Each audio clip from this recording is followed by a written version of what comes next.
we want to continue with this idea that when he throws something at me, I don't get mad, I get even. I know there's nothing for free. If he hits me, I'm going to hit him back.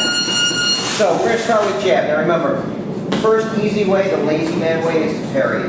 Come from the outside in. We did it with the pad.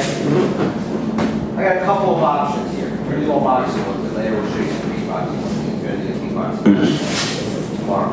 So I'm going to do the boxing one. Since I'm blocking with, what hand is this? Right. So I'm not doing anything with my left. One of the easiest counters is hook. And this works because, again, the way that people do things, a lot of people, when they throw jab, they drop that hand. Yeah. So, of course, you're going to eat the hook.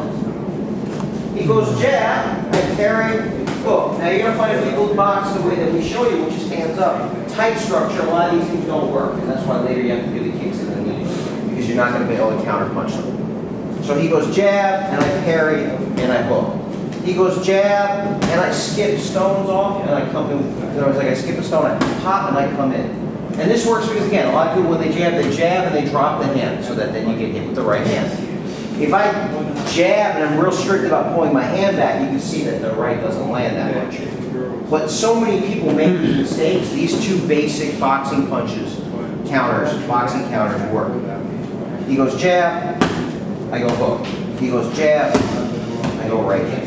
So I go jab, he goes across, or I go jab, and he goes hook. So he goes jab, maybe I go right hand, he goes jab, I go left hand, I go jab, whichever one he must do, and I get used to it. This also teaches me, it teaches me both sides. In other words, when he attacks me, nothing for free. But I also learned that anytime I hit him, he can always come back and hit me. So I don't get lazy and do stuff like this, because I'm going to eat it. Okay, so you need to develop, there are always multiple options, but you need to develop at least one counter to every technique that can be thrown at you. So, he went jab. Ideally, I should be countering. Perfect world. We don't live in a perfect world. He goes jab, and I block, and then the cross comes. Cool. Normally, if I'm trying to work a counter off the cross, I'm going to want to use a little bit of that 7-star, that shot sink stepping. I want to get my left foot here. Okay, and the reason for that is that if I go 1, 2, the third thing he's going to throw is left hook, and I don't want to necessarily be standing here. I want to start framing an angle. So I go 1, 2. I can throw elbow. Be nice with this one. Don't throw it as hard as you can to find out what happens.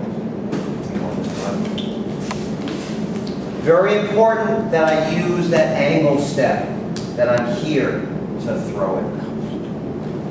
Obviously, this is not going to land.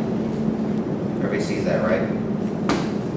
This is not going to land. If he throws hook at the same time, if he throws a loopy hook, he might catch me. Whereas if I go 1, 2, if he throws the hook, he doesn't. Okay, on this angle. If I step a little wide, which can happen, I throw a cross, but I don't throw it straight. I'm throwing it at an angle, and that's because I'm using that 7-star footwork. And the 7-star footwork is a zigzag, but in this case, I finished the zigzag with my hand, not with my foot, right? We did the zigzag with the foot when we did it as a takedown. Now, I'm finishing the zigzag with my straight hand. Okay, another one that you can do is bounce off of this parry into the body shot. So you have basically 3. Elbow,